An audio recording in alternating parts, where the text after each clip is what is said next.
Bonjour à tous, pour ceux qui ne me connaissent pas, je m'appelle Alexis Minkela et je suis le créateur du podcast Tribu Indé. Avec ce podcast, je veux déconstruire les mythes autour du freelancing et de la création de manière générale.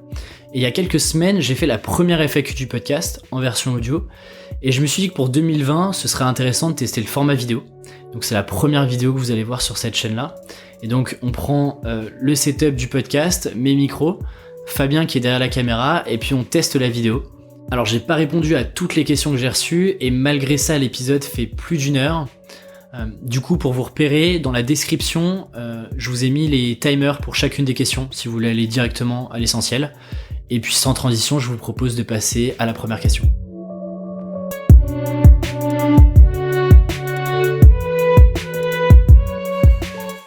La première question à laquelle je vais répondre, c'est une question de Robin Laverdet qui me demande où est-ce que je trouve toute l'énergie et qu'est-ce qui me pousse à mettre autant d'efforts et d'énergie dans Tribu Indé et dans ce podcast-là. Alors Robin, il a fait un peu le travail à ma place parce que en posant cette question-là, lui, il a émis 3 grosses hypothèses qui sont la première, j'ai lancé ce podcast-là par passion de parler de freelancing, de rencontrer des gens. Le deuxième sujet, c'est de me dire c'est un moyen et c'est un canal d'acquisition client qui va me permettre du coup d'attirer des nouveaux clients et de montrer aussi ce que je sais faire via le contenu, via le podcast. Et la troisième hypothèse qu'il émet, c'est de se dire, il y a un enjeu de se positionner sur le freelancing en France, et le podcast est un bon moyen de me rendre visible dans cet écosystème-là. Et alors Romain, il a raison sur les 3 sujets. Si je refais tout le cheminement de ce podcast-là, la première raison pour laquelle j'ai lancé, c'est parce que j'avais besoin d'apprendre et je vais y revenir dessus. Et donc je l'ai fait par passion de rencontrer des nouvelles personnes parce que j'étais assez seul en freelance quand je me suis lancé et je voulais découvrir d'autres parcours de freelance, m'inspirer d'autres personnes. Et donc ce projet-là, je l'ai vu, je sais pas si on parle vraiment de passion, mais en tout cas je l'ai vu comme un intérêt pour moi de tester aussi le format podcast et de passer d'auditeur à créateur, moi qui écoutais beaucoup de podcasts. Très vite, je me suis aperçu qu'il y avait un intérêt et je me suis dit ok, en fait, ce podcast-là et ce projet-là, il intéresse pas que moi, il peut intéresser d'autres personnes le suivent régulièrement. Et donc, j'ai commencé à me dire, il y a peut-être quelque chose à faire d'un peu plus grand que juste ce podcast-là. Et c'est là où ça regroupe sur la troisième hypothèse qui était, c'est une brique parmi tant de possibilités de devenir un peu plus visible sur l'écosystème freelance. Effectivement, c'est un des enjeux, c'est pas l'enjeu immédiat à court terme, mais c'est un des enjeux de me dire ok, ça c'est la première brique qu'on pose et on verra ce qu'on y met ensuite. Sur la deuxième hypothèse qui est ça peut me permettre de trouver des nouveaux clients, d'attirer des nouveaux clients. Robin il répond directement. Effectivement, la cible de ce podcast-là, ce sont d'autres freelances comme moi, et donc forcément moi mes services je les adresse pas à ces freelances-là, mais à d'autres clients et notamment des startups plutôt dans du B2B. Donc effectivement, la cible du podcast correspond pas à ma cible freelance.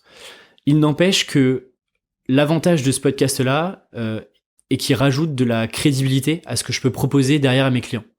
Typiquement, la plupart de mes clients n'ont jamais écouté le podcast, mais la plupart de mes clients ont déjà vu passer une publication sur LinkedIn, ont déjà entendu parler du podcast. Et avec le temps, là on est à peu près à 35 épisodes, quasiment 100 000 écoutes, une petite communauté qui commence à graviter autour de Tribu Indé. Et tout ça rajoute de la crédibilité à ce que je peux faire, parce que si je suis capable de faire ça et de tenir sur la durée et de voir qu'il y a une petite communauté qui s'agrège autour de Tribu Indé, c'est que le contenu est potentiellement de qualité. Et donc, on rapatrie ça sur potentiellement, si Alexis Minkela peut nous accompagner sur des missions, son travail sera de qualité, il va pouvoir nous aider sur nos problématiques à nous. Et donc, ça joue sur la crédibilité, mais pas de manière très consciente, et c'est difficilement palpable et calculable de me dire, ok, en tant d'épisodes, j'ai ramené tant de business grâce au podcast. Ensuite, j'ai une question de Fabrice Fouchant et Diane Leonardi sur depuis combien de temps je suis freelance à temps plein et qu'est-ce que j'ai eu comme parcours, qu'est-ce que j'ai fait avant d'être freelance et de lancer Tribu Indé, parce que effectivement, j'en parle pas souvent. Et puis les personnes qui me découvrent avec ce podcast-là savent pas vraiment aussi ce que j'ai fait avant. Parcours assez classique. J'ai fait une école de commerce à Rennes sur une spécialité marketing, entrepreneuriat. J'ai fait aussi pas mal de stages en audit et en conseil qui n'ont rien à voir avec ce que je fais aujourd'hui, mais qui m'ont permis de pas mal me remettre en question. Et ensuite, j'ai fait des stages de fin d'études dans des startups B2B SaaS, et c'est là où j'ai commencé à avoir des vraies expériences professionnelles sur ce secteur-là. Et j'ai ensuite enchaîné dans une startup sur un job en CDI, dans une startup parisienne dans laquelle je suis resté un peu moins d'1 an. Et quand j'ai eu mon premier job en CDI, je faisais aussi du freelance à côté, plus par opportunité, parce que j'écrivais déjà beaucoup sur Medium. Je publiais quelques contenus sur LinkedIn, ce qui fait que j'avais un tout petit peu de visibilité, et certaines personnes me contactaient pour qu'on puisse discuter potentiellement des collaborations qu'on pouvait avoir. Et donc là, c'était vraiment plus de l'entrant. J'avais pas d'ambition de faire du freelancing à temps plein à ce moment-là, mais c'est plus me dire, voilà, le soir et le week-end, j'ai encore un peu de temps, je peux optimiser ce temps-là en faisant du freelance à côté. Qu'est-ce qui s'est passé? C'est fin 2018. En fait, je me rends compte que la startup dans laquelle je suis correspond pas forcément à la vision que j'avais de cette boîte-là, la vision que j'avais de travailler en équipe sur un projet commun qui était cette startup-là. Et puis j'avais moins d'affinité avec certaines personnes. Et donc je me suis dit, il faut que je trouve une solution parce qu'il faut pas que je reste là-dedans. Je sentais que je progressais moins, que j'apprenais moins. Au cours de l'été 2018, je me dis ok, c'est quoi la suite? Qu'est-ce que tu as vraiment envie de faire? Et donc c'est là où j'ai raccroché aussi les wagons avec le freelance que je faisais à côté. Et je me suis dit ok, là il y a sûrement une opportunité. Moi je voyais aussi l'opportunité sur mes compétences. Je voyais que peu de personnes étaient vraiment spécialisées sur du B2B, sur du SaaS, et aller au-delà de juste de la rédaction web. Et donc là je me suis dit il y avait une première opportunité, et c'est comme ça que j'ai commencé à préparer la suite. À l'été 2018 jusqu'à décembre 2018, où en fait je commençais à travailler, à réactiver mon réseau, à prendre un peu plus de missions freelance, à faire des déjeuners avec d'autres content managers dans d'autres startups qui étaient potentiellement mes clients, pour aussi tester un peu mon discours, tester les autres challenges que pouvaient avoir d'autres startups, pour me dire ok, en janvier 2019 je me lance, je suis armé, j'ai des premiers clients, et donc j'ai pas ce moment où en fait je me retrouve tout seul chez moi et je me dis ok, qu'est-ce que je dois faire, comment est-ce que je fais pour trouver des clients, etc. Alors du coup, j'ai Hélène et Bernard qui m'ont aussi posé une question sur le podcast, et est-ce que ce podcast-là me permettait de créer justement un bon vivier de clients et de prospects pour mon activité de copywriter. Du coup, je le disais juste avant, moi j'ai pas fait ce podcast-là pour trouver des clients. En tout cas, c'était pas la raison première du podcast. Et d'ailleurs, si j'avais voulu attirer des clients via du contenu, c'est sûrement pas la stratégie du podcast que j'aurais utilisée. Et j'aurais imaginé plein d'autres formats de contenu pour répondre justement à des questions très précises et à des challenges très précis que justement mes prospects et mes clients potentiels pouvaient se poser. Ce travail-là, je l'ai pas fait de contenu parce que en fait, j'avais déjà fait pas mal d'interviews, j'avais discuté avec beaucoup de CMO, et je continue de le faire d'ailleurs en startup pour comprendre leurs challenges. Et d'ailleurs, certains podcasts spécialisés, je pense à Grossmaker notamment, et un ancien podcast qui s'appelait CMO de Jesse Grossi, m'ont aussi beaucoup aidé et ont répondu à beaucoup de mes questions sur les challenges et les problématiques que pouvaient se poser des directeurs marketing, des content managers, des CMO dans des startups. Pourquoi ? Parce que moi aujourd'hui, mon focus sur mes clients, c'est un focus qui est B2B, et c'est plutôt un focus qui est plutôt tech, c'est-à-dire sur du SaaS, Software as a Service. Donc c'est tous les services qu'on peut trouver en ligne, juste en s'inscrivant via un compte client. Et en fait, les problématiques, elles sont bien différentes. Typiquement, les problématiques que j'adresse aujourd'hui, c'est mon produit en tant que boîte est perdu dans un écosystème avec plein d'autres outils qui répondent plus ou moins aux mêmes besoins. C'est j'offre une nouvelle manière de traiter un problème, mais personne ne connaît vraiment la niche dans laquelle je suis. C'est mes cycles de vente en B2B sont de plus en plus longs, et je sais pas forcément comment nourrir mes clients, nourrir mes commerciaux pour tenir la distance sur 3, 6, 1 an. J'ai de plus en plus de trafic, mais il n'y a pas forcément de corrélation avec mes conversions, et donc là il y a des vrais sujets de conversion client. Ou encore le pay nous coûte cher, on a envie de diversifier nos canaux d'acquisition, on réfléchit à faire du contenu, mais on sait pas forcément comment le faire, de quelle manière le faire, à quelle fréquence, et quoi raconter. Et ça, c'est typiquement des problématiques que moi j'adresse, et que du coup forcément j'adresse pas du tout dans le podcast. J'ai réfléchi d'ailleurs à ce propos en 2020 à créer plus de contenu sur ces problématiques-là bien précises. Donc ça sortira aussi du scope qui est le podcast Tribu Indé et ce que je raconte autour du freelancing.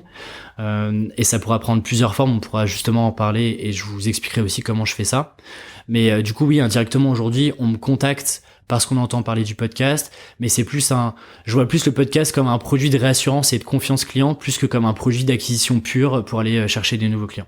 J'ai ensuite eu la même question par Jean-Charles Curdali et Camille David qui m'ont demandé quelle était ma stratégie pour toujours avoir des clients freelance et comment je gérais mon pipe. C'est-à-dire, est-ce que mes clients venaient forcément en inbound? Est-ce que c'était une stratégie plutôt d'outbound où j'allais chercher des clients? Est-ce que c'était 100% du referral avec de la mise en relation? Alors, il faut savoir que j'essaye de distinguer un peu deux phases. C'est-à-dire que quand je faisais du freelancing à côté de mon job à temps plein en CDI.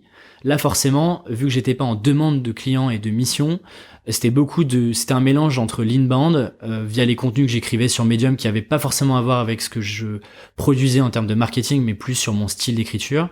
Et puis un mélange aussi de réseau parce qu'en rencontrant potentiellement plein de personnes dans l'écosystème startup, les gens pensaient plus ou moins à moi au moment où ils avaient des besoins ou alors ils entendaient des besoins clients. Aujourd'hui, c'est beaucoup encore de l'inbound via le podcast, mais en fait, moi, je produis aucun contenu directement pour ma cible. Aujourd'hui, je fais pas non plus d'outbound parce que j'en ai pas besoin. Et aujourd'hui, c'est vraiment focalisé 100% referral. C'est-à-dire que c'est soit des clients qui viennent d'eux-mêmes, donc ils me contactent soit par mail, soit souvent par LinkedIn, ou alors c'est beaucoup de referral, c'est-à-dire des mises en relation de personnes que je connais plus ou moins, qui pensent à moi et donc me font des mises en relation et ça débouche parfois sur des missions clients. Il y a aussi une chose à prendre en compte par rapport à quand je faisais du freelance à côté de mon job, je pouvais pas me permettre d'être sur un des gros clients, deux des grosses missions, et donc c'était beaucoup plus de l'exécution que maintenant. Globalement, le retour sur investissement, il est beaucoup moins mesurable et palpable si je bosse avec une boîte sur moins de 3 mois, parce qu'on n'a pas le temps de réfléchir à ce qu'on a envie de produire comme contenu, produire, et puis commencer à avoir des premiers KPI sur lesquels on peut commencer à affiner, à tester, à améliorer. Du coup, aujourd'hui, c'est du 100% referral. C'est une très bonne chose parce que du coup, ça me dégage beaucoup de temps sur la prospection commerciale. La relation avec le client aussi est vachement différente puisque le client vient à moi et donc la relation de confiance est pas du tout la même. Ça veut pas dire qu'il faut absolument que je compte dessus et notamment sur 2020, qui est du coup ma deuxième année à temps plein. Il va falloir que je continue aussi de générer des demandes même quand je suis complet aujourd'hui. Et donc en 2020, j'ai envie de rajouter une brique au referral que j'ai aujourd'hui et travailler sur des contenus que moi j'appelle premium, on les appelle comme on veut, mais l'idée c'est de me dire je me focalise sur 2-3 problématiques de mes clients et l'objectif c'est de produire le meilleur contenu qui existe là-dessus. Alors la forme du contenu elle pourra varier, ça pourrait être encore du podcast, ça pourrait être de la vidéo, ça pourrait être du contenu plutôt écrit. J'ai pas encore statué là-dessus, mais l'idée c'est de me dire sur cette problématique là très précise, je veux que mon contenu soit le meilleur possible, en tout cas en France. Du coup, ça va être un contenu beaucoup plus spécialisé qui intéressera qu'une petite partie des gens qui font du marketing, mais qui intéressera, j'en suis sûr, ma cible. Et du coup, ça prend beaucoup de temps parce que c'est des contenus qui ont jamais été faits avant. C'est des contenus qui sont basés aussi sur mon retour d'expérience. Et donc ça, c'est des contenus qui mettent du temps. Et là-dessus, je me mets pas forcément de pression avec tous les autres projets que j'ai, sachant qu'aujourd'hui, j'ai un pipe client qui me permet d'envisager la suite beaucoup plus sereinement. Mais c'est dans les objectifs 2020 d'avoir quelques contenus premium là-dessus. Et une autre chose, même quand aujourd'hui je peux plus recevoir et je peux plus prendre de nouvelles missions, et ça c'est quelque chose que je conseille à tout le monde, c'est de jamais refuser un call, jamais refuser une mise en relation, jamais refuser de rencontrer une personne, parce que c'est aussi comme ça que je commence petit à petit à créer une liste d'attente, en étant très très transparent sur le fait qu'aujourd'hui, pas de problème pour qu'on puisse discuter ensemble, mais moi aujourd'hui j'ai pas de disponibilité, les premières disponibilités que j'aurai ça sera dans 3 mois, et donc je suis hyper transparent là-dessus, et d'ailleurs c'est ce que les clients à chaque fois le remarquent et me remercient pour cette transparence-là, parce que j'aurais pu prendre les missions, faire les choses à moitié et juste encaisser l'argent, mais la vision que j'ai, c'est une vision extrêmement long terme, les clients ici parlent énormément entre eux, c'est un tout petit microcosme, et donc je préfère refuser des missions, refuser une opportunité aussi financière pour me concentrer sur des clients existants et me dire ok, la suite, il y aura du temps, on en discute dans 3-4 mois, et ça crée aussi de l'attente du côté des clients, parce que je me rends compte que parfois ils sont prêts à attendre 2-3 mois pour qu'on puisse travailler ensemble. Parce qu'une chose est importante, et je l'ai vraiment marqué et c'est valable vraiment sur mon activité à moi, c'est que des rédacteurs web, il y en a partout sur toutes les plateformes, il y a qu'à voir tout ce qu'on trouve sur des Malte ou autres plateformes, mais des content marketeurs spécialisés sur du SaaS ou du B2B, il y en a beaucoup moins, et c'est là où en fait on fait cette différence-là en termes de positionnement. Alors j'ai aussi eu beaucoup de questions sur mon organisation et comment est-ce que je m'organise entre à la fois mes missions en tant que freelance avec mes clients et puis avec tout le projet du podcast autour. La première chose importante, c'est que dès le départ, dès le lancement de mon activité, je me suis fixé un maximum de jours en freelance que je voulais faire, en tout cas que je voulais facturer par mois. Alors avant de rentrer dans le détail de combien de jours j'ai facturé et comment je m'organise, prenons un peu de recul et comment est-ce que moi je me suis fixé ce nombre de jours-là que je voulais avoir par mois. Il est très simple. D'abord, il est en fonction de mon objectif de chiffre d'affaires que je voulais faire sur l'année. Et ce chiffre d'affaires-là, je l'ai déterminé puisque j'avais aucun retour d'expérience et j'avais c'était ma première année full time. J'ai déterminé un prix qui me paraissait juste par rapport à ce que je gagnais, notamment en CDI. Et globalement, cet objectif-là de chiffre d'affaires, il représentait, avec le TJM que j'avais à l'époque, c'est-à-dire fin 2018, entre 10 et 15 jours de freelance par mois. Et ça représentait du coup sur la fin de cette année-là entre 7 et 10 jours facturés par mois sur la deuxième partie de l'année, si je lise sur tous les mois. Ce qui fait qu'aujourd'hui, en ayant aussi peu de jours, je peux travailler qu'avec 2 à 3 clients, et c'est ce que j'ai aujourd'hui. Je travaille avec 3 clients en récurrence. Et donc ça peut m'arriver de prendre quelques missions très ponctuelles, mais c'est vraiment exceptionnel. Ce qui fait que du coup j'ai 3 clients sur la récurrence, et donc je me concentre sur l'opérationnel plus que sur trouver des nouveaux clients, gérer un nouveau pipe client, alimenter ce pipe, etc. Ça me laisse beaucoup plus de temps pour travailler sur le podcast et tous les autres projets auxquels je réfléchis sur 2020. Globalement, si je schématise, parce que ça c'est dans un monde idéal et la réalité c'est que les semaines sont pas toutes comme ça, mais tous mes clients et toute la partie freelancing, toutes les matinées de ma semaine sont réservées pour du freelancing. Donc c'est avancer sur mes projets, c'est relancer mes clients, c'est potentiellement travailler avec d'autres freelances, faire de la gestion de projet sur cette partie-là. Tribu Indé, donc ce podcast-là, me prend généralement le lundi après-midi, le mardi après-midi et le vendredi après-midi, en plus du week-end de temps en temps.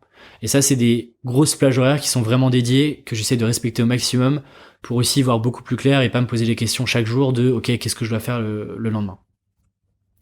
Et bien sûr, toutes les autres parties, elles sont au maximum dédiées à mes clients et aux missions que je suis en train de réaliser.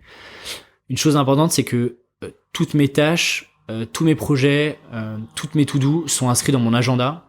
C'est un peu l'outil de pilotage que j'ai avec Notion. C'est les deux seuls outils que j'utilise aujourd'hui. Notion, pour ceux qui connaissent pas, c'est un outil de gestion de projet, qui englobe beaucoup de choses, qui englobe pour moi un Trello, des listes de to-do, qui me permet de documenter tous mes processus autour de Tribu Indé, tous mes processus en freelance, tout mon pipe client en termes de chiffre d'affaires, tout mon suivi de CA, etc. Et ce que je fais, c'est que tous les dimanches, moi je fais le bilan de la semaine qui vient de se passer. Je regarde aussi les deadlines et les tâches prioritaires à la fois sur Tribu Indé, mais aussi avec mes clients. J'ajoute les nouveaux sujets du moment. J'ai ce qu'on appelle une sandbox, qui est en fait juste mon Google Notes que j'ai partout sur mon téléphone et sur mon ordinateur, où je note plein de choses. Et en fait, le dimanche, je relis toute cette liste de choses et puis j'essaie de les classer, si des films, des ressources, des idées auxquelles je pense pour d'autres projets, etc. Et donc tout ça, je les trie et puis ensuite je les affecte. J'ajoute les sujets et puis je les affecte dans ma semaine et je fais le tri entre les choses qui sont pas forcément urgentes. Et en fait, j'ai un peu 2 axes urgents, importants. C'est un peu la matrice d'Eisenhower globalement. Et de me dire, ok, est-ce que cette tâche-là, elle est urgente et importante par rapport à des deadlines clients, par exemple? Et donc ensuite, je répartis ma semaine comme ça. Je trie les sujets en termes de priorité et ensuite, je mets mes blocs dans mon agenda. Et je reporte ensuite tout dans mon Notion avec une page par jour. Mais je pense que je ferai un article début de l'année pour vous expliquer un peu toute mon organisation sur Notion, comment j'utilise aussi mon agenda. Ce sera sûrement beaucoup plus concret que ce que je peux dire à l'oral aujourd'hui. J'ai eu une question de Fabrice Fouchant, une question très personnelle sur à partir de quel niveau de revenu tu considères qu'on vit du freelancing. Alors malheureusement il n'y a pas de bonne réponse et en fait finalement ça dépend du niveau de vie de chacun. Typiquement quelqu'un qui se fait livrer des Deliveroo tous les soirs, qui sort le vendredi, le samedi soir, qui a un scooter ou une voiture, qui habite un 80 mètres carrés en plein cœur de Paris, aura pas les mêmes revenus qu'un étudiant. Et donc c'est pareil pour le freelancing. Ce qui est important de se dire, c'est chacun a un niveau de vie différent, et c'est de se dire de combien moi j'ai besoin personnellement pour vivre correctement. Moi, c'est un travail que j'ai fait en 2018 avant de partir de mon job pour me dire, et justement, c'est aussi comme ça que j'ai pu fixer mon objectif de chiffre d'affaires. Et j'ai identifié un peu tous les postes de dépenses que j'avais eu sur l'année 2018. Et j'ai essayé de classer les plus grosses dépenses et de me dire, ok, quels sont les gros postes de dépenses. Et en fait, j'en ai identifié 3. Forcément, il y avait le loyer. Forcément, il y avait tout ce qui est alimentaire et courses, parce que j'essaye au maximum d'éviter les restaurants. Et la troisième poste de dépense était tout ce qui tournait autour des bouquins, parce qu'en fait j'ai un énorme budget bouquin par mois. J'ai des piles de bouquins, il y a beaucoup de livres que j'ai pas encore lus, mais voilà, j'ai cette envie toujours de racheter des bouquins. Et donc ça, c'était un énorme poste de dépense qui prenait une bonne partie de mes dépenses mensuelles. Mais une fois que j'ai fait loyer, courses et mes quelques bouquins, en fait, je me rends compte quand même que je peux vivre très bien et je suis très content de ma vie avec assez peu d'argent. Et du coup, c'est de se dire ensuite quelle est mon ambition quand je me lance en freelance. Est-ce que c'est de gagner beaucoup d'argent sur les 3 prochaines années pour ensuite faire totalement autre chose? Est-ce que finalement c'est de travailler que la moitié de l'année pour partir le reste de l'année, voyager, découvrir d'autres pays, etc. Ou alors est-ce que c'est gagner pour investir rapidement dans d'autres projets, diversifier ses revenus, etc. Ça, c'est une question qui est très très personnelle et pour le coup, moi, j'ai pas la réponse pour vous. Et ensuite, on revient exactement à ce que je disais dans la question précédente. Une fois qu'on a notre niveau de vie et le niveau de dépenses sur lesquels qu'on veut pas réduire, c'est de se dire, ok, maintenant je dois atteindre tant de chiffre d'affaires qui va me générer tant de revenus, parce qu'il faut pas oublier tout ce qui est cotisation sociale, impôts, etc. Ensuite, du coup, par rapport à son projet, on détermine combien de jours on a envie de travailler. Et ensuite, on a plus ou moins son TGM entre le nombre de jours auxquels on a envie de travailler, le chiffre d'affaires qu'on a envie d'atteindre. On a plus ou moins le TGM dans lequel on doit accepter des missions, plus ou moins longues d'ailleurs, mais en dessous duquel on pourra pas, on devra refuser des missions. Et typiquement, ça joue énormément aussi sur son TGM. Il y a aussi un énorme enjeu sur son positionnement et les cibles qu'on a envie d'adresser. Typiquement, j'ai envie de gagner 200 000 euros par an et travailler 100 jours dans l'année. Ma cible idéale, c'est des associations. Forcément, il y a un moment où vous allez pas pouvoir respecter et cocher toutes ces cases-là en ayant des TGM qui soient très très élevés pour des entreprises ou des associations qui n'ont pas forcément des gros budgets à consacrer à ce que vous pouvez leur proposer. Alors maintenant, j'ai une question de Ludovic Fouchant, toujours autour de l'argent, sur combien est-ce que je gagne en moyenne par mois et combien de temps j'ai mis aussi pour atteindre ce palier et est-ce que je facture au forfait ou au TGM. Alors, Ludovic, sur une première année, moi je me suis fixé du coup un chiffre d'affaires à atteindre, en sachant que je prévoyais de travailler entre 10 et 15 jours sur les 6 premiers mois, puisque je lançais le podcast et je savais pas trop encore ce que ça allait donner. Et j'allais travailler beaucoup moins, et quasiment un peu moins de la moitié du temps sur les 6 derniers mois de l'année 2019. La bonne nouvelle, c'est que sur cette première année-là, j'ai dépassé l'estimation et l'objectif que je m'étais fixé en termes de chiffre d'affaires. Et c'est en fait finalement ce qui compte, au-delà juste de vous parler publiquement du revenu en tant que tel, parce que j'avais pas forcément de point de référence sur cette première année. Et du coup, partager combien je gagne publiquement, pour moi, c'est pas le plus important. Et je préfère justement laisser ça à tous les apprentis millionnaires sur YouTube. Et d'ailleurs, chose intéressante, c'est que je pose jamais la question dans le podcast de combien tel ou tel freelance gagne. Pas parce que c'est une question tabou, mais parce que c'est une question qui m'intéresse pas vraiment. En revanche, ce qui m'intéresse, c'est plutôt la manière dont les freelances facturent, leur stratégie aussi pour augmenter leur TJM, et quel a été leur TJM quand ils se sont lancés, quel est leur TJM aujourd'hui. Parce qu'en fait, suivant les métiers et suivant l'intensité qu'on y met, le nombre de jours qu'on travaille, en fait, le chiffre d'affaires est vraiment propre à chacun. Sur le TGM, là-dessus, par contre, moi, je peux le partager sans problème. En 2018, donc quand j'étais en side à côté de mon job, je facturais 350 € la journée. Et aujourd'hui, je suis à 550 €. Et encore une fois, c'est une valeur qui est comme ça. Ce qui est, par contre, intéressant, c'est de se demander comment est-ce que j'ai réussi à passer de 350 à 550. Et ça, pour le coup, ça pourrait faire l'objet d'un épisode entier sur cette stratégie de ce que moi j'appelle un peu de l'escalier. Mais si je peux donner quelques billes là-dessus, c'est que moi, quand j'ai démarré, je me suis beaucoup comparé aux autres. Et donc, j'ai été voir des simulateurs de TJM, j'ai été voir quels étaient les prix pratiqués sur les plateformes. Et du coup, moi, j'ai tout de suite fait le choix aussi d'être plus cher que la moyenne. Et c'était pour moi une manière de me distinguer des autres. Du coup, comme moi, je me suis lancé en freelance, mon unique objectif, c'était de délivrer beaucoup plus que ce qu'on me demandait.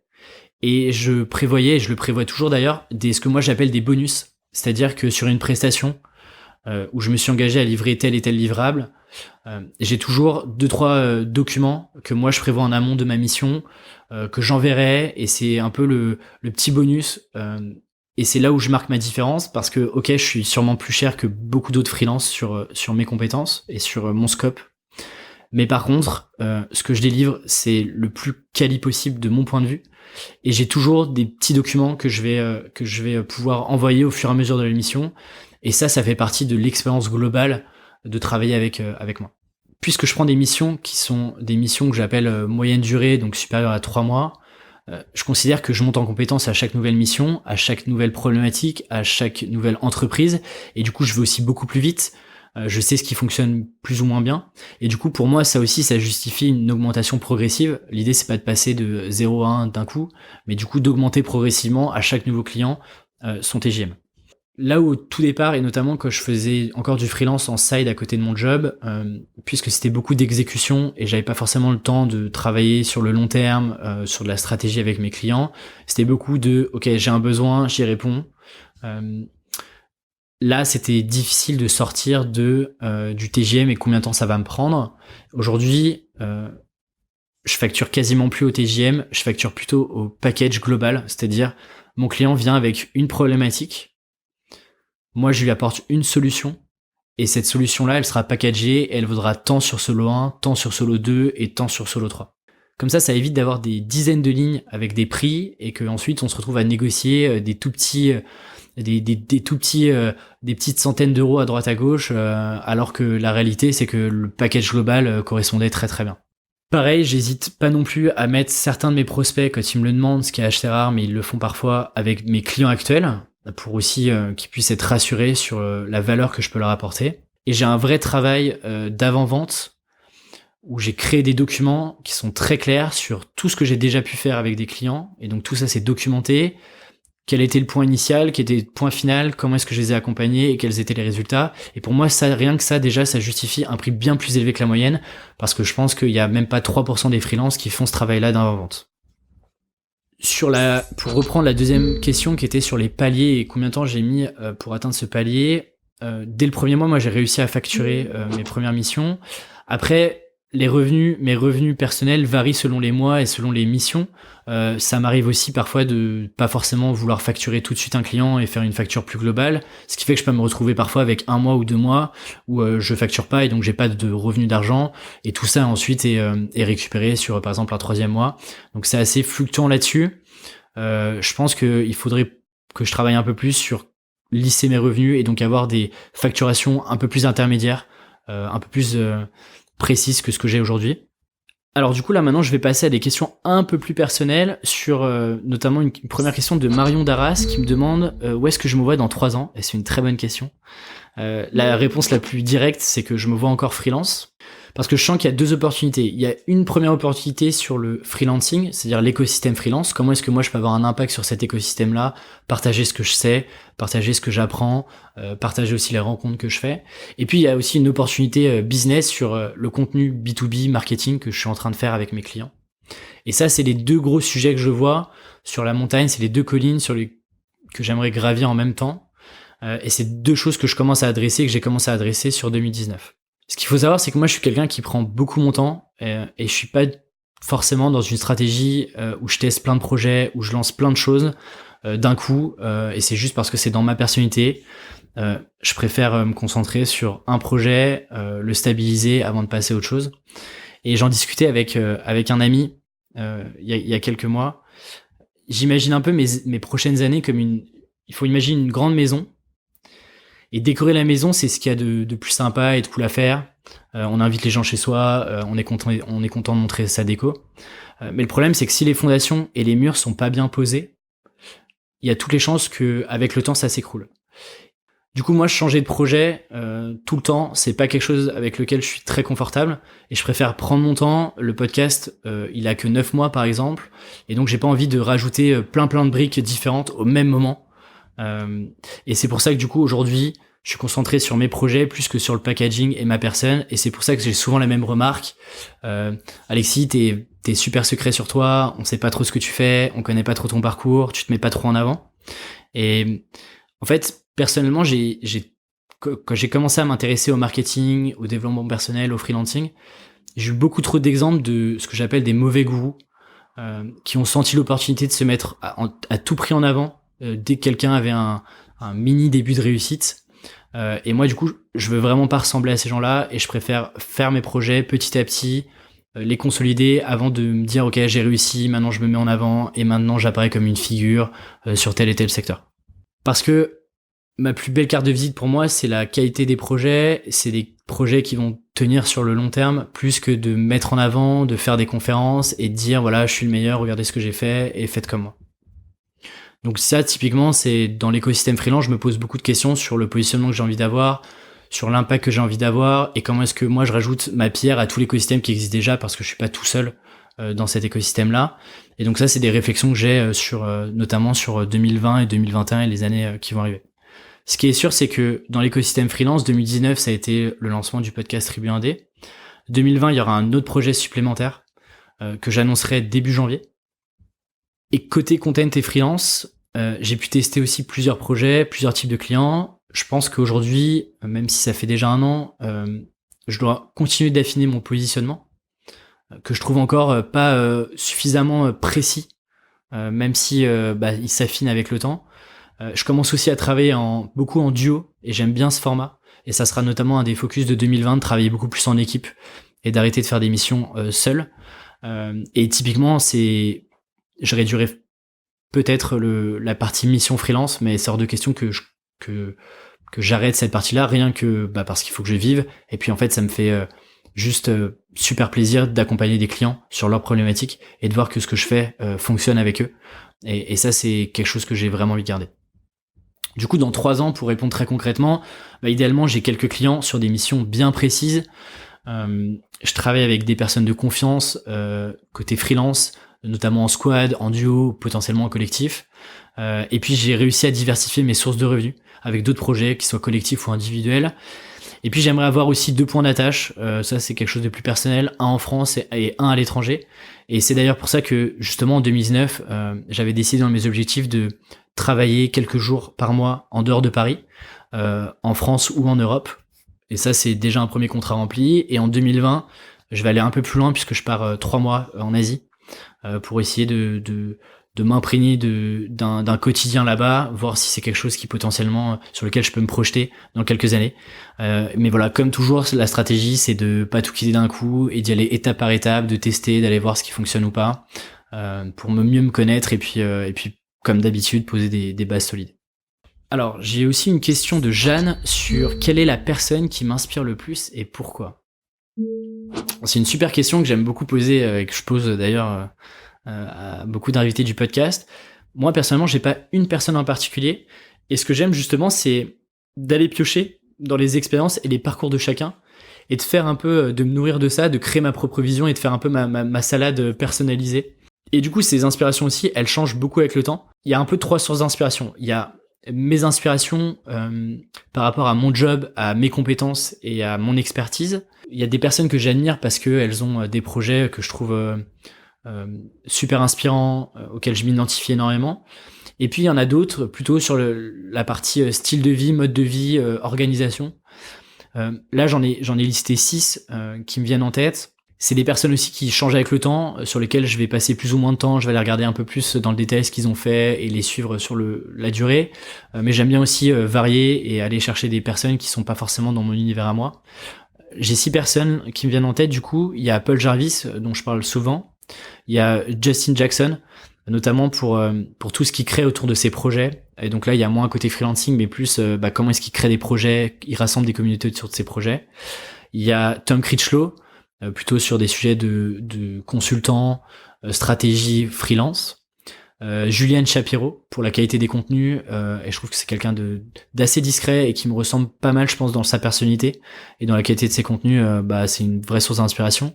Et ensuite, il y en a 2 que j'aime beaucoup. Il y a Corey Haynes et Pedro Cortés, qui sont tous les 2 des marketeurs, qui ont beaucoup de projets aussi à côté, et qui sont à la fois inspirants, qui produisent des très très bons contenus, qui ont des excellents comptes Twitter que je vous recommande vivement. Toujours Jeanne qui me pose une autre question sur le fait d'avoir des doutes ou pas sur mon métier et est-ce que j'ai déjà eu envie de faire marche arrière à un moment. Alors je suppose peut-être sur mes compétences ou plutôt sur les choix que j'ai fait en termes de boîte ou d'angle business. Alors du coup, oui, j'en ai eu dans mon précédent job, beaucoup moins en freelance, parce que j'ai moins le temps aussi de me poser des questions. Mais j'ai eu quelques doutes dans mon précédent job, et notamment sur l'écosystème dans lequel j'évoluais, qui était les startups, parce que je me suis dit, si c'est ça, être dans une startup, mais en fait, je me suis vraiment complètement planté sur la vision que j'avais de cet écosystème-là. Du coup, j'étais pas forcément dans un bon état d'esprit, j'avais beaucoup moins l'envie d'apprendre, de progresser, de me dépasser. Alors que aujourd'hui, finalement, j'ai plein d'amis qui sont dans d'autres startups, mes clients sont des startups et évoluent dans cet écosystème-là. Et du coup, je me suis finalement juste rendu compte avec le recul qu'il y avait juste un problème d'état d'esprit, où l'ego de certains avait pris beaucoup trop de place, et c'est ce qui, moi, m'avait empêché de me développer à titre personnel. Et heureusement, c'était pas le cas, donc j'avais eu ce doute-là sur l'écosystème startup, beaucoup moins sur mes compétences. Sur mon job, j'avoue que j'ai jamais trop douté, parce que je sais plus où est-ce que j'avais lu ça, mais globalement, si on schématise très très grossièrement, il y a 2 compétences qui resteront demain. Il y a tout ce qui concerne le développement web et tout ce qui concerne le marketing et la création au sens large, parce que c'est des choses qui pourront jamais être automatisées, jamais outsourcées sur des machines ou des robots. Et c'est là, c'est ces compétences-là qui font vraiment appel à l'état d'esprit, à la psychologie et au marketing. Du coup, moi, depuis que j'ai lu le bouquin, et j'en parle souvent, qui s'appelle So Good I Can't Ignore You, de Cal Newport d'ailleurs, j'ai vraiment compris que j'étais potentiellement sur des compétences qui pouvaient avoir de la valeur demain, qui étaient de plus en plus demandées aussi. Tout dépend de la manière à laquelle on l'adresse, mais qui étaient de plus en plus demandées. Et l'idée, c'est toujours de me dire comment est-ce que je peux devenir meilleur chaque jour, chaque mois, et de progresser là-dessus, d'être de plus en plus spécifique. Donc j'ai jamais vraiment trop douté sur mes compétences. Après, mon job comme mes compétences, elles évolueront avec le temps. Mais là-dessus, non, j'ai pas forcément douté. Une question de Margot Roux qui me dit « J'ai l'impression que tu fais partie de ces gens qui savent reconnaître les signaux faibles et je pense que c'est ce qui fait le succès du podcast. Sujet très précurseur. Comment expliques-tu ce feeling que tu as dans le domaine de l'entrepreneuriat ?» Merci pour ta question. Je pense pas avoir de technique très précise pour justement détecter ces signaux faibles. Et d'ailleurs, si on prend par exemple le podcasting, ça existe depuis très très longtemps aux États-Unis, ça existe aussi depuis des années en France. Et là-dessus, j'ai rien vraiment inventé, j'ai pas inventé un nouveau style de contenu. En revanche, la seule chose que je peux dire dessus, c'est que pour maximiser justement les opportunités et essayer de découvrir des potentielles opportunités sur lesquelles se positionner, je pense que c'est important de se focaliser sur quelques sujets bien précis qu'on a choisis. Typiquement, moi, je lis tous les jours sur le freelancing, sur le copywriting, le content, sur le podcasting de manière générale.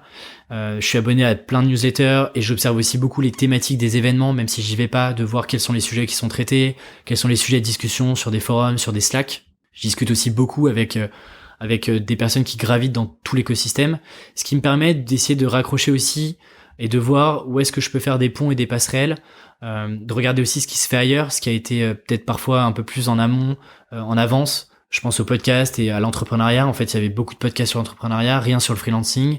Et donc, en fait, j'essaye à chaque fois de connecter un peu les points et d'essayer de faire des passerelles entre les sujets. Après, je pense pas être précurseur sur mes sujets. Je me suis juste inséré de manière opportuniste sur des thématiques qui n'étaient pas forcément adressées, typiquement sur le podcast. Alors Yann me demande pourquoi as-tu voulu lancer un podcast et tu avais quoi comme modèle ?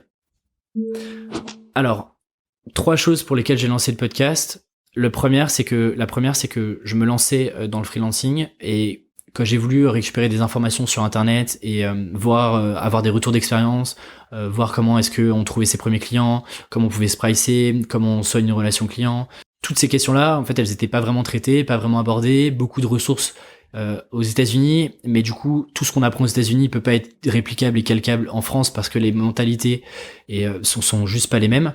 Et donc en fait je me suis retrouvé avec un peu un gouffre en termes de contenu et j'avais pas d'informations et moi j'avais besoin quand même de progresser, d'apprendre vite. Et je me suis dit le meilleur moyen de progresser, d'apprendre vite, c'est d'aller rencontrer d'autres freelances. Sauf que la plupart des freelances préfèrent se focaliser aussi sur leur activité, leur business, ont beaucoup moins de temps aussi à accorder à d'autres personnes, surtout que moi je sortais un peu de nulle part. Et donc je me suis dit, moi qui écoutais beaucoup de podcasts, je me suis dit, si j'arrive avec l'excuse d'enregistrer un podcast et de publier cet épisode-là, j'aurai enfin une bonne excuse pour aller interroger et discuter dans le détail très précisément avec des personnes qui n'ont pas forcément le temps et qui là m'accorderont du temps sous le prétexte du podcast. Ça c'est la première raison. La deuxième raison c'est que j'écoutais beaucoup de podcasts. rien sur le freelancing et je me suis dit c'est une opportunité. Moi je sentais que tous les créateurs de podcasts que j'écoutais prenaient un énorme plaisir à le faire et je me suis dit mais moi aussi j'ai envie de goûter à ce petit plaisir là et moi aussi j'ai envie de me tester, de me challenger sur un podcast. Est-ce que j'étais capable de faire un podcast? Et puis le troisième sujet c'était je m'étais dit que ça peut me permettre de gagner en visibilité. Pas forcément auprès de mes clients, mais voilà, ça me permettait de construire les premières briques de cette pyramide-là autour de moi, autour de ce que je pouvais faire, de ce que je pouvais apporter. Et voilà, c'était une nouvelle brique à ce que je pouvais faire à côté. Brian Blanchot me demande si je pouvais abandonner totalement le travail avec mes clients pour être à 100% sur le podcast. Est-ce que je le ferais et quel est le prochain projet sur lequel je travaille?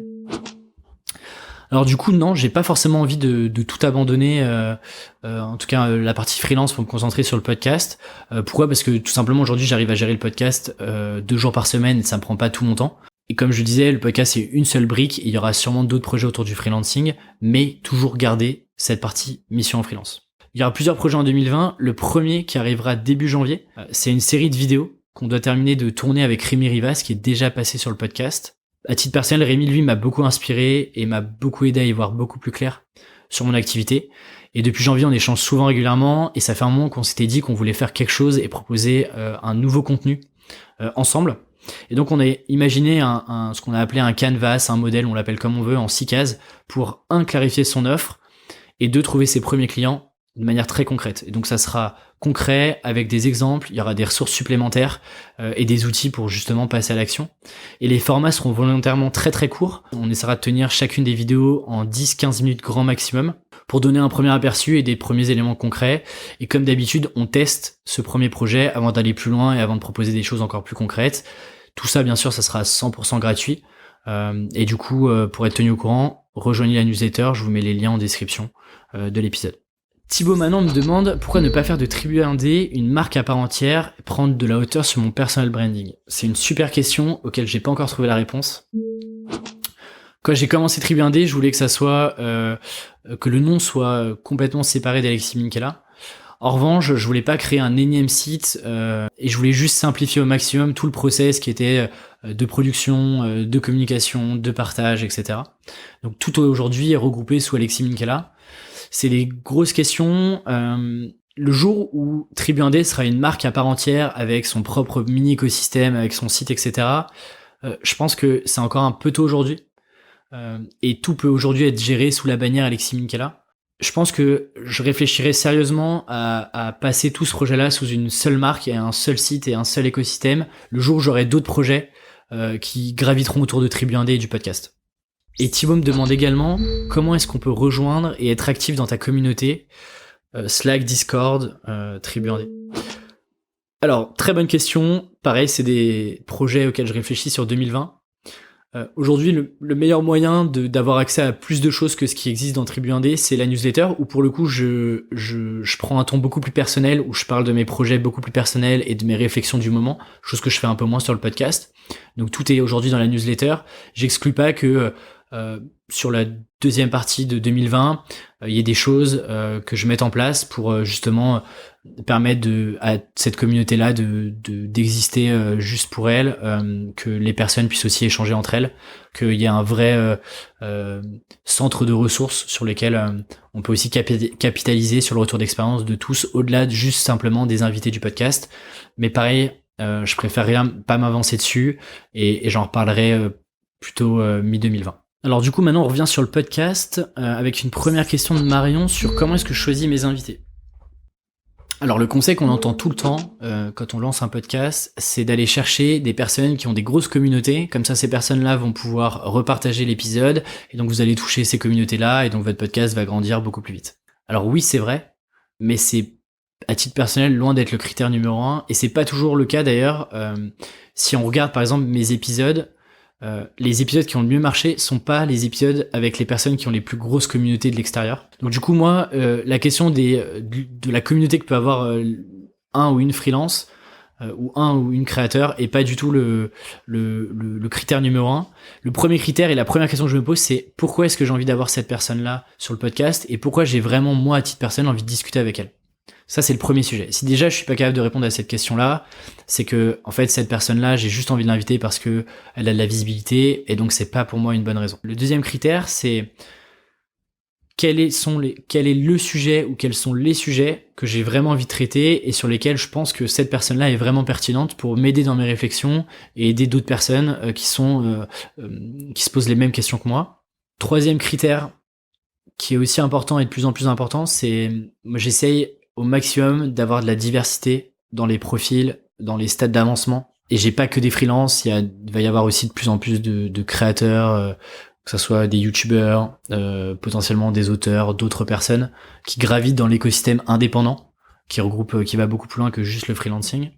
Donc ça, c'est de plus en plus un critère de comment est-ce que je peux diversifier les invités, les parcours, pour avoir un panel de plus en plus large de retours d'expérience.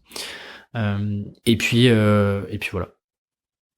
J'ai eu aussi beaucoup de questions sur le matériel, sur le temps que prend chaque épisode. Je pense à Ludovic, Benjamin, Isabelle et Henri qui m'ont aussi beaucoup posé ces questions-là. Parce que le podcast aujourd'hui me prend 2 jours par semaine.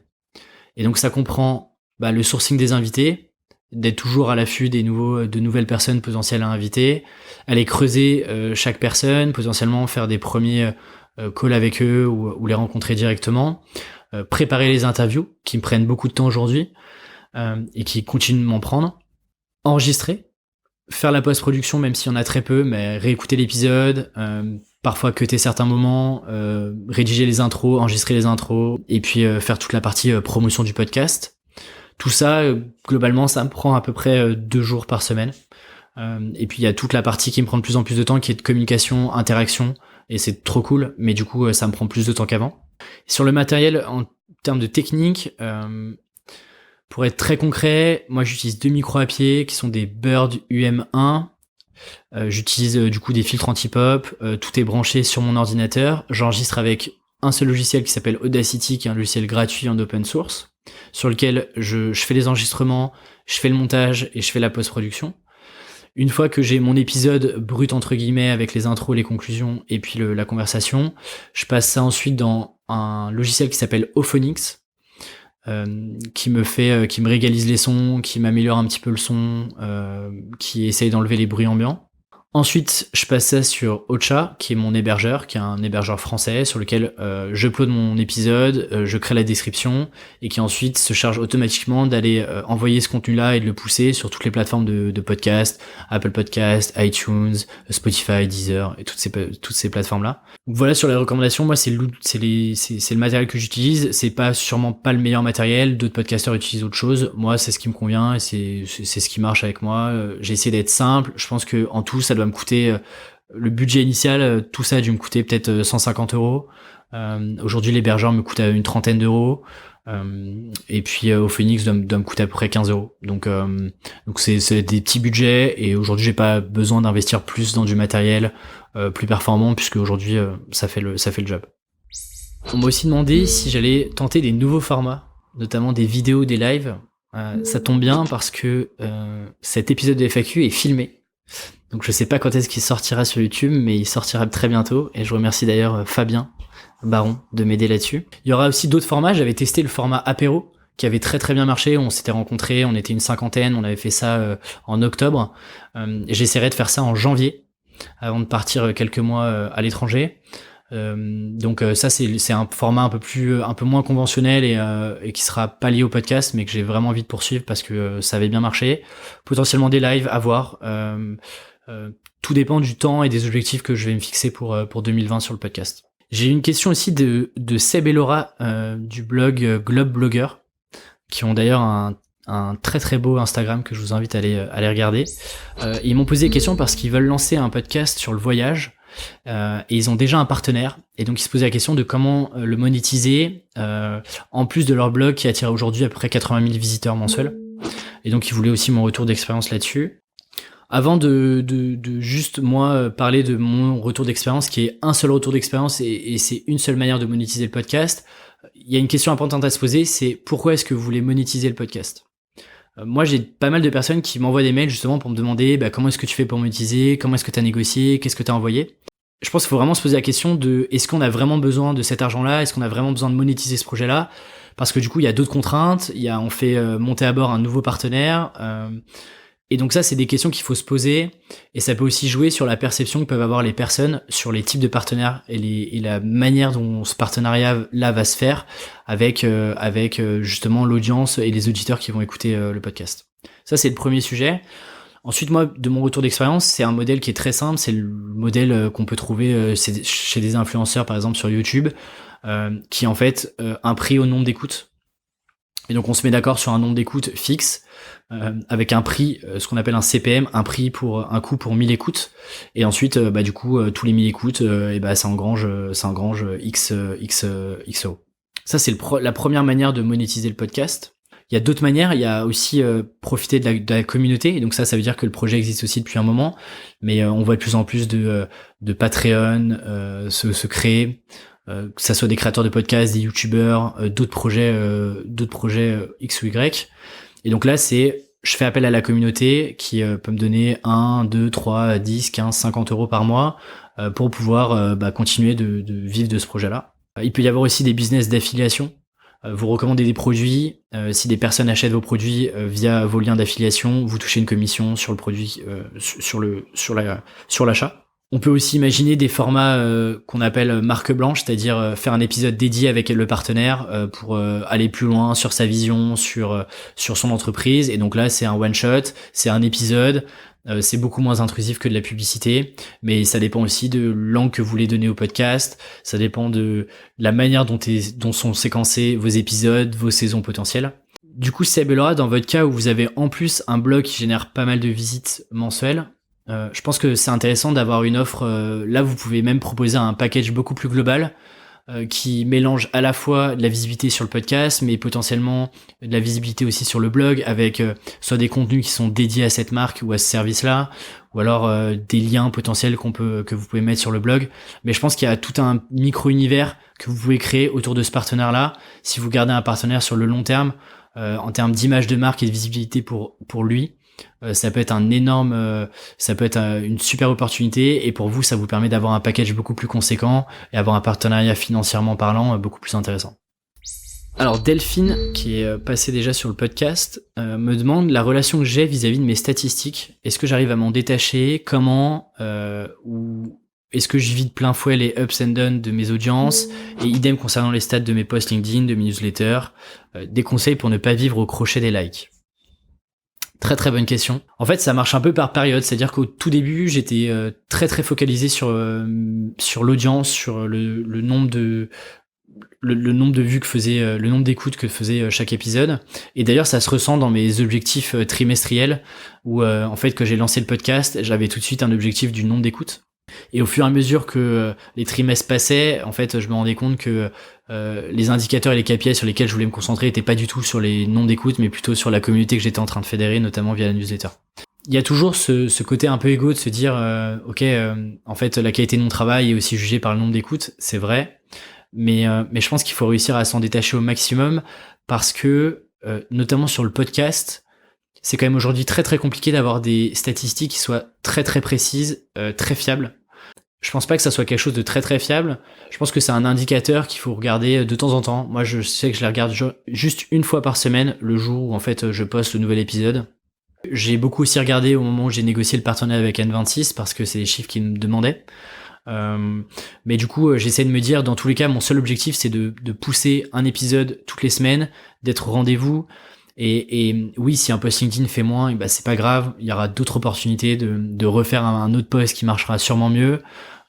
Et je me concentre juste sur la qualité de ce que je fais, et quoi que je sorte, que ça soit un post LinkedIn, une newsletter, un épisode, en fait je veux me dire que dans 1 an ou dans 2 ans, je suis fier d'avoir sorti ça, et j'ai aucun mal à justifier de pourquoi est-ce que j'ai dit ça, pourquoi j'ai sorti ça, pourquoi est-ce que j'ai parlé de ça.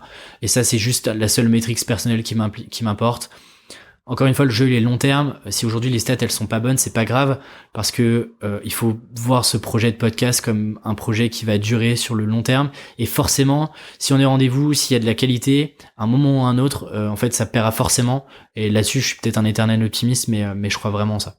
Et d'ailleurs, Delphine aussi me demandait si j'avais connu des plateaux au démarrage. Est-ce que j'ai eu des changements majeurs et des pics qui m'ont permis de passer un peu à la vitesse supérieure. Du coup, pour répondre à la question, j'avais regardé un petit peu l'augmentation et l'évolution de l'audience sur le podcast.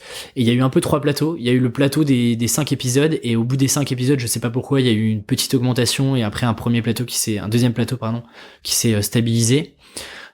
Ensuite, il y a eu une petite baisse au moment où on arrivait dans la période estivale. Là aussi, j'ai publié aussi beaucoup moins d'épisodes.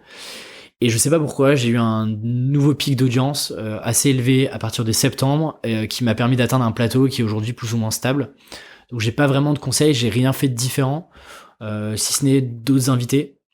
J'ai aussi peut-être un peu plus travaillé la promotion, où je passais un peu plus de temps à créer des posts LinkedIn, à interagir avec d'autres personnes, à envoyer les liens à droite, à gauche, à être un peu plus présent, à partager un peu plus la newsletter, ce qui fait que ça a permis aussi d'augmenter le nombre d'abonnés sur cette newsletter-là, qui est aussi un petit levier pour démarrer chaque nouvel épisode avec des bonnes stats.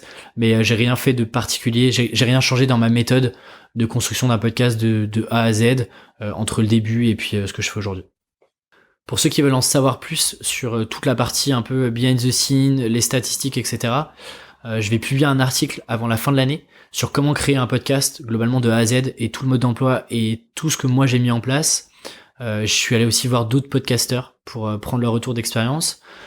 Aujourd'hui, l'article fait à peu près 4000 mots, donc conséquent, mais au moins vous aurez toutes les informations. Je vous mettrai le lien en commentaire et en description quand l'article sera publié. Mais du coup, vous retrouverez aussi toutes les stats d'audience et comment est-ce que tout ça a évolué. J'ai essayé d'être le plus transparent possible là-dessus. Camille me demande si tu devais te poser une question en interview inversée, laquelle ce serait, et en gros, qu'aurais-tu vraiment envie de dire à l'antenne du podcast ? Je pense que j'aurais un seul message à faire passer, et je pense que je le répète suffisamment dans les épisodes, c'est cette vision long terme que j'aimerais que tout le monde puisse avoir. Parce que le freelancing, globalement, tout le monde en parle, tout le monde veut se lancer, tout le monde veut être digital nomade, tout le monde rejette le salariat, mais en fait c'est cool tout ça, mais je trouve qu'on se pose pas assez de questions sur pourquoi est-ce qu'on fait tous ces choix-là. Et je me permets de dire ça parce que j'étais dans cette situation-là où j'ai parfois un peu bâché le salariat, où je me suis dit que le freelance était la seule solution viable aujourd'hui, alors que la réalité est bien différente et tout n'est pas blanc ou noir. Et typiquement, se lancer en freelance pour être libre, bah, c'est pas un bon objectif. Se lancer pour gagner plus d'argent, non plus. Je pense qu'il faut aussi se poser la question de pourquoi est-ce que c'est important d'être libre, pourquoi est-ce que c'est important de gagner plus d'argent. Typiquement, pourquoi c'est important de gagner plus d'argent ? Parce que j'ai envie de bien vivre. Ok, mais pourquoi est-ce que j'ai envie de bien vivre ? Parce que j'ai envie de passer plus de temps avec mes amis, j'ai envie de passer plus de temps à voyager, j'ai envie de passer plus de temps à faire d'autres projets. Ok. Et là, du coup, maintenant, ça commence à devenir un peu plus intéressant. Et du coup, de combien est-ce qu'on a besoin pour passer plus de temps avec ses amis ? De combien on a besoin pour voyager ? De combien on a besoin pour lancer ces projets-là ? Et en fait, quand on fait cette démarche-là, parfois on se rend compte que c'est peut-être aussi plus intéressant et plus sûr et peut-être moins risqué de rester en salariat, d'avoir 2 activités en parallèle. Le message, c'est de se dire, quelle est ma vision à long terme ? C'est quoi ? Qu'est-ce que j'ai envie de faire à 3, 4, 5 ans ? Qu'est-ce que j'ai vraiment envie d'avoir accompli ? Et ça, je trouve qu'on se pose pas beaucoup de questions là-dessus. Aujourd'hui, on a la possibilité de tester plein de choses, de prendre des risques sans vraiment trop en prendre. Et du coup, je trouve que c'est important de penser cohérence entre tous ces projets dès le départ. Comment est-ce que je vais arriver à connecter un changement de job avec une nouvelle activité, avec un nouveau projet, avec l'envie de voyager. Personnellement, moi, j'ai 26 ans. Il me reste encore pas mal de temps à travailler. Et du coup, je me dis, ok, c'est quoi la prochaine pierre que je vais mettre ? Pourquoi est-ce que c'est cette pierre-là que j'ai envie de mettre d'abord en premier ? Donc voilà, pensons long terme avec toutes les choses qu'on a à disposition aujourd'hui. C'est peut-être le message que j'aimerais faire passer. Bernard me demande si en 2020, est-ce que je resterai sur un format avec des invités orientés professionnels ou j'inviterai plutôt des personnalités d'autres domaines, ciné, littérature, théâtre. Alors, je pense que je resterai le podcast reste un podcast quand même un peu business et c'est ce qui me correspond le plus. Et il y a d'autres podcasts créatifs et je pense notamment à Inspiration Créative qui est un podcast fait par Kylian et Valentin qui est excellent, qui est plutôt créatif. En revanche, j'exclus pas de sortir du côté freelance, d'aller voir d'autres créateurs, d'autres artistes, mais toujours en essayant de prendre 2 grosses clés sur lesquelles moi j'ai envie de de creuser encore plus, qui sont l'aspect communautaire, comment est-ce qu'on crée des communautés, on réunit des communautés et on active ces communautés-là autour de ces projets. Et puis l'aspect business, même sur des projets créatifs, il y a aussi une logique de comment est-ce que je génère des revenus, je gagne ma vie aussi avec ça. J'exclus pas d'aller vers des invités un peu moins professionnels entre guillemets, mais les thématiques resteront quand même plus ou moins business. Dans les derniers épisodes, je répète souvent que le freelance est parfois une phase pour certains et potentiellement pour moi. Et donc j'ai une question sur le fait d'être ouvert ou non à un projet entrepreneurial demain, et si oui, quelles seraient les conditions idéales. Alors sur projet entrepreneurial, déjà, certains voient le podcast, et moi le premier reste un projet, et donc je suis déjà sur un autre projet autre que le freelancing, parce que c'est aujourd'hui un moyen pour moi, une opportunité de prendre le temps de faire des projets plus perso. Le freelancing me permet aussi d'organiser mon temps comme je veux, de monter en compétence sur mes sujets. Aujourd'hui, c'est déjà un projet entrepreneurial en tant que tel, le podcast, à côté de mon activité de freelance. Dans 5 ans, ma vision, elle sera sûrement différente, mais si on entend par projet entrepreneurial égale start-up, si c'est le cas, c'est pas forcément dans les cartons immédiatement, c'est pas forcément l'envie que j'ai aujourd'hui de monter une boîte. Et je pense que l'entrepreneuriat peut prendre d'autres formes. Ça peut être diversifier mes sources de revenus autres que le freelancing, c'est une forme d'entrepreneuriat. Travailler sur un modèle collectif / agence, c'est aussi un modèle d'entrepreneuriat que j'exclus pas un jour. Et puis c'est quelque chose qui revient souvent avec des amis. On se dit potentiellement dans 5 ans, on aimerait bien ouvrir une sorte de café, espace de travail, librairie, coin lecture, conférence. Donc voilà, on en parle souvent, peut-être que ça se fera, mais ça c'est une forme de projet entrepreneurial un peu plus classique, un peu plus traditionnel.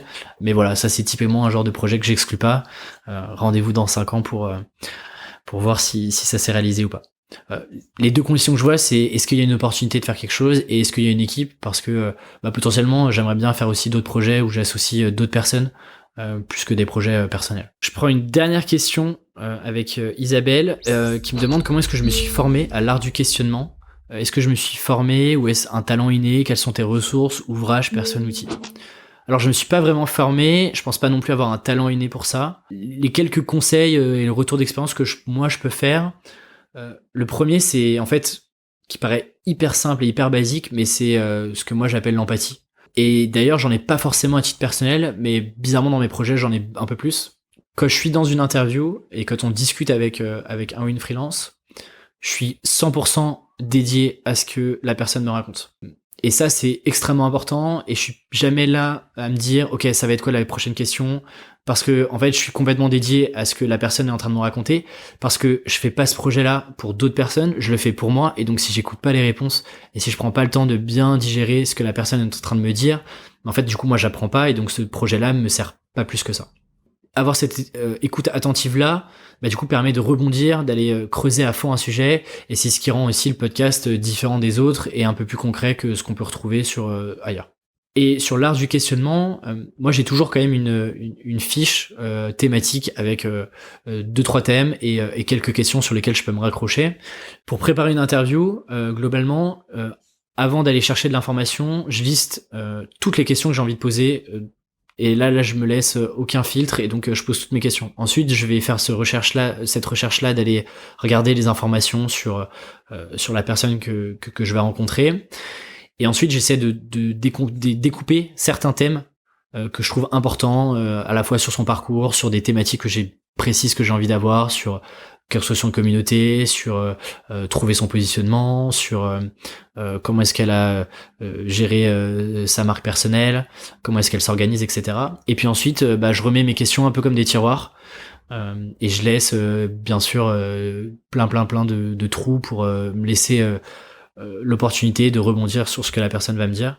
Mais donc du coup j'ai quand même une petite feuille où j'ai quelques questions essentielles qui me permettent de dresser un peu la colonne vertébrale de l'épisode et que ça ait un minimum de cohérence et qu'à la fin de l'épisode on se dise ok on a quand même répondu à telle et telle question et donc ça a été concret sur telle et telle chose. Donc j'ai pas vraiment de ressources, j'ai pas vraiment d'ouvrage. J'ai peut-être 2 blogs qui m'inspirent pas mal sur le côté interview, mais c'est de l'interview écrite. Le premier c'est un blog qui s'appelle First Round Review et le deuxième c'est le blog de Typeform et d'Intercom qui ont tous les deux des contenus type interview long format Et je trouve que la manière dont les questions sont posées sont intéressantes. Mais encore une fois, difficilement applicable sur un format audio, mais peut donner des billes sur la manière dont les questions sont posées. Ça y est, c'est la fin de cette FAQ et de cette première vidéo pour moi. J'espère qu'elle vous a plu. Et d'ailleurs, je me pose pas mal de questions sur la vidéo dans le projet Tribu Indé. Est-ce que c'est quelque chose que vous aimeriez voir un peu plus? Et d'ailleurs, quel type de format vous aimeriez avoir? Est-ce que plutôt du vlog? Est-ce qu'on continue sur des FAQ? Ou alors des formats plus courts sur une question ou une thématique précise? Donc n'hésitez pas à m'en parler en commentaire. Et quant à moi, je vous dis à très vite. Salut!